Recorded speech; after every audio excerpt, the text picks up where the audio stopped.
Господин Костов, не взехте участие в вчерашното гласуване на бюджета на общината. Каква е причината и какъв е вашия коментар за приетия бюджет от вашите колеги? В действителност за втора поредна година, за съжаление, нямам възможност да участвам в гласуването на най-важния акт на Общинския съвет в Свищов, а именно приемането на бюджета, поради наличие на конфликт на интереси. Това обаче не ми пречи да имам свое самостоятелно мнение, не само мое, но и на всички съмишленици и симпатизанти от нашия проект България на гражданите и регионите, относно това, което предвижда най-важния акт на общинска администрация, именно бюджета. Вчера колегите направиха задълбочен анализ на това, което предлага общинска администрация и кмета Благов за 2013 година. За мое огромно съжаление, бюджета не бе приет единодушно, а бе наложен силово от общинските съветници от коалиция за Свищов. Какви са причините за това? Всеки може да проследи от техните изказвания. Моето мнение е, че бюджет 2013 на общинска администрация не се различава съществено от това, което кмета Благов предлага като своя визия за развитие на Свищов през всичките години от неговите вече 4 мандата. Обезпокоителното в случая е, че ако досега бюджетите бяха балансирани с средства от продажба на общинска собственост, икономическата обстановка беше такава, че общината можеше да реализира много по-лесно и безпроблемно приходната част. В бюджет 2013 предвид икономическата обстановка в страната, вече мога да кажа и политическата обстановка, това ще става много по-трудно. Така че това е един изключително напрегнат бюджет. Според вас, кои са най-слабите пера, кои са най-слабите места в новоприетия бюджет?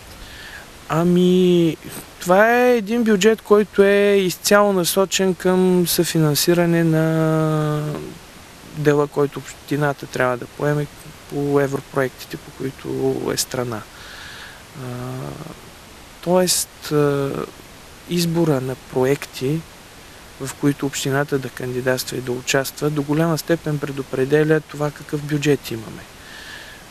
Така че този бюджет беше предопределен до голяма степен още преди да бъде приет.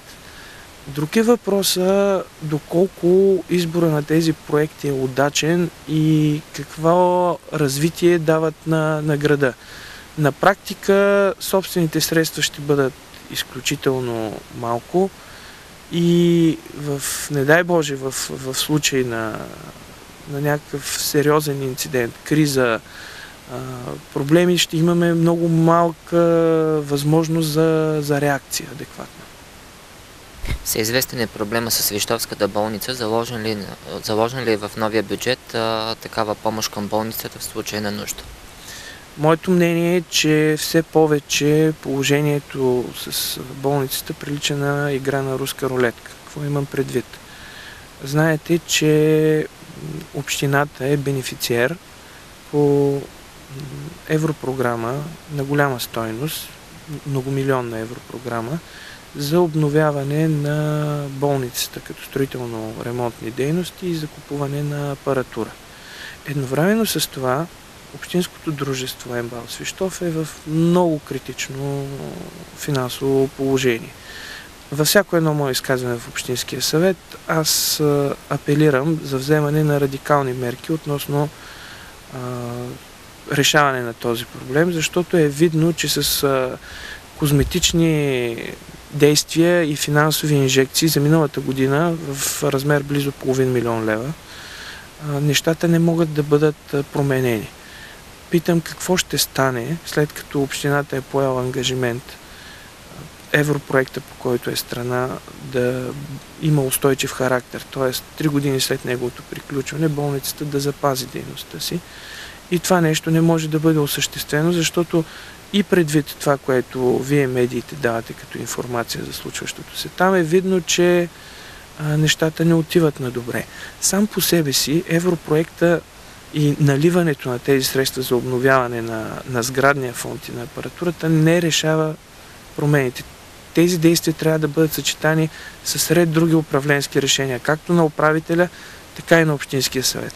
Не виждам обаче волята на управляващото мнозинство и на кмета да промени отношението си като цяло към болницата. Болницата има нужда от един експертен мениджмънт, а не политически мениджмънт, какъвто е в момента. Има ли други слаби пера в бюджета и съответно има ли силни страни, които сте видяли? Бюджетът е направен от професионалисти. Той е консервативен бюджет, като всички останали бюджети до този момент, но това е бюджет, който запазва едно статукво на плавно поддържане на положението и на постепенно загубване на определени територии, в които общината е можела да се намесва по-активно в предишни години. И тази година вярвам, че с големите усилия на общинска администрация той все пак ще издържи. Но този бюджет е насочен, визията му е краткосрочна. Той ще реши проблемите на Свищов евентуално до края на годината. До година бюджета ще срещне още по-големи затруднения. Боя се, че стратегията при съставянето на тези бюджети е сбъркана. Сами по себе си, те гледани един след друг в рамките на всичките години от мандата на кмета Благов, са бюджети, които са изпълнявани и дори преизпълнявани, както и миналогодишния. Едновременно с това обаче общината губи изключително ценно време, за да създаде най-важното – условие за развитие на икономиката на града. Проблем номер 1 на Свищов не е това дали има добре изглеждаща фасада, добре изглеждащ център. Проблем номер 1 на Свищов е постоянната загуба на млади хора поради липсата на икономически алтернативи. Свищов не е добро място за правене на бизнес. И този бюджет не разрешава този проблем.